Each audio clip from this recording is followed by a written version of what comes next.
అందరికీ నమస్కారం. ఈరోజు తెలుగుదేశంతో పాటు తెలుగువారు, ఆంధ్రప్రదేశ్ తెలుగువారు అందరి పండగ మహానాడుకు ఇచ్చేసినటువంటి వాళ్ళందరికీ, మరి ముఖ్యంగా నా తండ్రి సమానులు మన రాష్ట్ర ముఖ్యమంత్రి వర్యులు శ్రీ నారా చంద్రబాబు నాయుడు గారికి, అదేవిధంగా నా అన్న లోకేష్ గారు, రాష్ట్ర విద్యాశాఖ మంత్రి గారు, మన జాతీయ ప్రధాన కార్యదర్శి వారికి, మన రాష్ట్ర అధ్యక్షుల వారు పల్ల శ్రీనివాస్ గారికి, వేదికపై ఉన్నటువంటి అతిరథ మహారాజులందరికీ, నా తెలుగుదేశం కుటుంబ సభ్యులందరికీ కూడా నా ప్రత్యేక ధన్యవాదాలు, నమస్కారాలు తెలియజేస్తున్నాం. ఈరోజు గిరిజన సంక్షేమం తరపున మాట్లాడడానికి అవకాశం ఇచ్చిన అందరికీ కూడా మరోసారి ప్రత్యేక ధన్యవాదాలు తెలియజేసుకుంటూ, ఒకసారి మనం అందరం కూడా గుర్తు చేసుకోవాలి. సుమారుగా గతంలో తెలుగుదేశం ప్రభుత్వం ఉన్నప్పుడు, ముఖ్యమంత్రిగా శ్రీ నారా చంద్రబాబు నాయుడు గారు ఉన్నప్పుడు అనేక విధాలుగా గిరిజన ప్రాంతాన్ని అంతా కూడా అభివృద్ధి చేసే కార్యక్రమం చేశాం.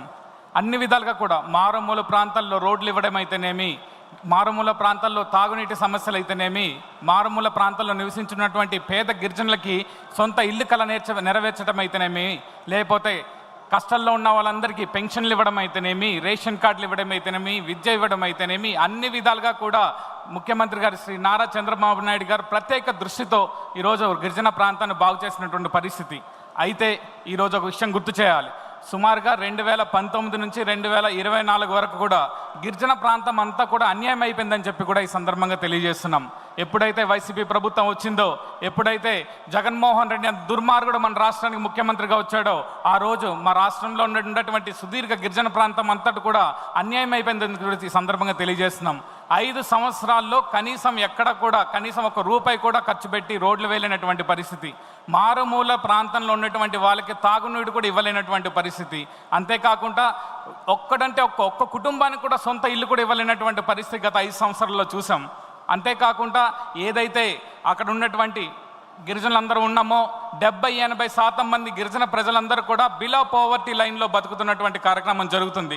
ప్రభుత్వ పథకాల మీద ఆధారపడి బతుకుతున్నటువంటి కార్యక్రమం జరుగుతుంది. అలాంటి సందర్భంలో గతంలో ముఖ్యమంత్రి గారు శ్రీ నారా చంద్రబాబు నాయుడు గారు పెట్టినటువంటి పథకాల్లో దుర్మార్గంగా 16 పథకాలని జగన్మోహన్ రెడ్డి తీసివేయడం చాలా దుర్మార్గం అని చెప్పి కూడా ఈ సందర్భంగా తెలియజేస్తున్నాం.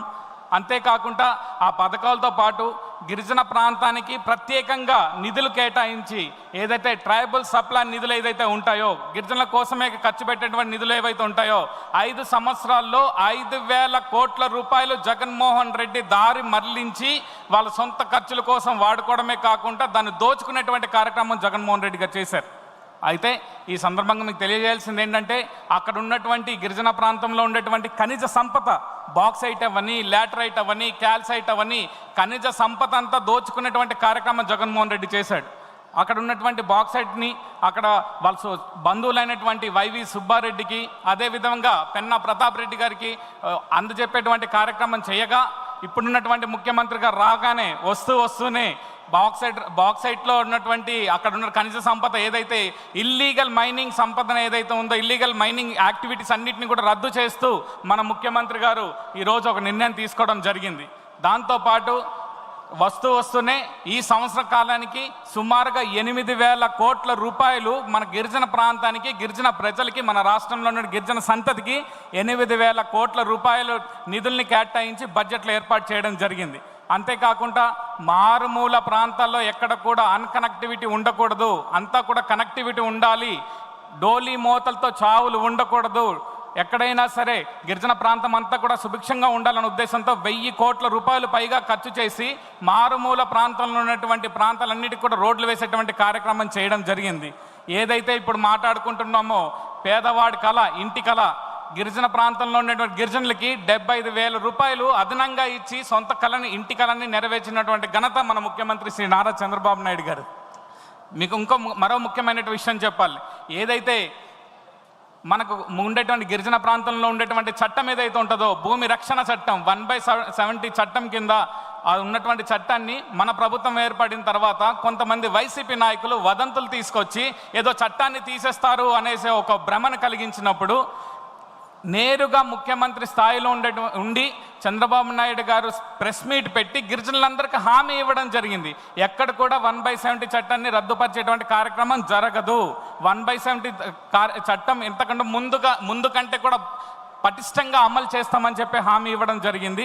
అంతేకాకుండా మనందరికీ తెలుసు ఈరోజు మా గిరిజన ప్రాంత ప్రజలందరూ చాలామంది వచ్చి ఉన్నారు, కొంతమంది టీవీల్లో చూస్తుంటారు. మేము అందరూ కూడా చెప్తున్నాం, ఏదైతే మనకు ఆవు పట్టు లాంటి జీవో నెంబర్ 3 గిరిజన ప్రాంతంలో గిరిజనులకే 100% ఉద్యోగ అవకాశాలు కల్పించేటువంటి జీవో నెంబర్ 3, ఈరోజు జీవో నెంబర్ 3ని వైసీపీ వాళ్ళు పట్టించుకోకపోగా సుప్రీంకోర్టులో రివ్యూ పిటిషన్ కూడా వేయలేని పరిస్థితిలో ఈరోజు వచ్చిన సంవత్సర కాలంలోనే ముఖ్యమంత్రి గారు చొరవ చూపుకొని మంత్రి గారిని పెట్టి అధికారులు పెట్టి జీవో నెంబర్ 3ని పూర్తి స్థాయిలో ఒక కొత్త జీవోని తీసుకొచ్చి మీ అందరికి కూడా అందించేటువంటి కార్యక్రమం చేస్తానని చెప్పడం జరిగింది. నేను ఒకటే చెప్తున్నాను, ఎస్సీలైనా, ఎస్టీలైనా, బీసీలైనా, మైనారిటీలైనా మన రాష్ట్రంలో గత 5 సంవత్సరాల్లో వైసీపీ పాలనలో విపరీతంగా అనగదొక్కటువంటి కార్యక్రమానికి గురవ్వారు, దోపిడీకి గురవ్వారు. వీళ్ళందరి కడుపు మంట ఒక ఆవేశంతో పుట్టడానికి ఒక కార్యరచన జరిగితే మీ అందరికీ నేను ఉన్నాను ఒక భరోసా కావాలి, ఆ ధైర్యం కావాలి. ఆ ధైర్యమే ఈరోజు పాదయాత్ర రూపంలో మన ముందుకు ఒక యువ నాయకుడు వచ్చాడు. ఆ ధైర్యం పేరే నారా లోకేష్. నారా లోకేష్ అన్న ప్రతి ఇంటికి వస్తాడు. నారా లోకేష్ అన్న ఇక్కడ పాదయాత్ర మొదలుపెట్టి నుంచి ప్రతి కన్నీళ్లు బొట్టును తుడుచుకుంటూ వచ్చాడు. మీకు అండగా ఉంటానని చెప్పడం జరిగింది. ఆ మాట ఏదైతే ఇచ్చారో ఆ మాట కట్టుబడి ఈరోజు అన్ని విధాలుగా కూడా ముఖ్యంగా యువకులు ఎవరైతే ఉన్నారో డిఎస్సిని తీసుకురావడం జరిగింది. గిరిజన ప్రాంతంలోనే కాదు అన్ని ప్రాంతాల్లో కూడా డిఎస్సి ఇచ్చి గత సంవత్సరాలుగా ఎప్పుడు లేని విధంగా 16,000 పోస్టులు ఈరోజు తీసుకొచ్చి అందరికీ ఉద్యోగాలు ఇచ్చే కార్యక్రమం చేస్తున్నారు. నేను ఒకటే చెప్తున్నాను, తెలుగుదేశం పార్టీ కార్యకర్తలకి, గిరిజన ప్రాంత ప్రజలకి, ఇక్కడ ఉన్న అక్క చెల్లెలందరికీ కూడా పులి కడుపున పులే పుడుతుంది తప్పితే కానీ వేరే అవకాశం లేదు. కాబట్టి ఆ విధంగా ఒక పులిలాగా ఈరోజు ముందుకు వచ్చేటువంటి కార్యక్రమం చేస్తున్నారని చెప్పి కూడా ఈ సందర్భంగా తెలియజేస్తున్నాం. ఈ అవకాశం ఇచ్చినటువంటి పెద్దలందరికీ కూడా నా ధన్యవాదాలు తెలియజేస్తున్నాను. అంతకంటే నాతో పాటు ఒక్కసారిగా గతంలో రాజమండ్రిలో మనం మహానాడు చేసినప్పుడు ఒక్కసారి మిమ్మల్ని అడిగాను, మనం నినాదం చేస్తే అక్కడ జగన్మోహన్ రెడ్డి కుర్చీ కదలాలని అడిగాను. మీరు చేసిన నినాదానికి ఈరోజు జగన్మోహన్ రెడ్డి సీటు సిరిగిపోయింది. 151 సీట్ నుంచి 11కు పడిపోయాడు. పాపం ఆంధ్రప్రదేశ్లోకి ఉండలేని పరిస్థితి, బెంగళూరు పారిపోతున్నాడు. ఒక్కసారి మరోసారి వినిపించేలాగా మనం గెలిచిన గర్వ గర్జన ఒకసారి వినిపించాలని చెప్పి కూడా మీ అందరం కూడా అడుగుతున్నాను. శ్రీ నారా చంద్రబాబు నాయుడు గారి నాయకత్వం, శ్రీ నారా చంద్రబాబు నాయుడు గారి నాయకత్వం, శ్రీ నారా చంద్రబాబు నాయుడు గారి నాయకత్వం, లోకేష్ బాబు గారి నాయకత్వం, లోకేష్ బాబు గారి నాయకత్వం, లోకేష్ బాబు గారి నాయకత్వం. ఈ అవకాశం ఇచ్చిన అందరికి కూడా మరోసారి ధన్యవాదాలు తెలియజేసుకుంటున్నాను. Thank you very much. ధన్యవాదాలు శ్రావణ్ గారు. ఇప్పుడు మైనారిటీ సంక్షేమం మీద గుంటూరు ఈస్ట్ శాసనసభ్యులు మొహమ్మద్ నజీర్ గారిని మాట్లాడవలసిందిగా కోరుతున్నాం.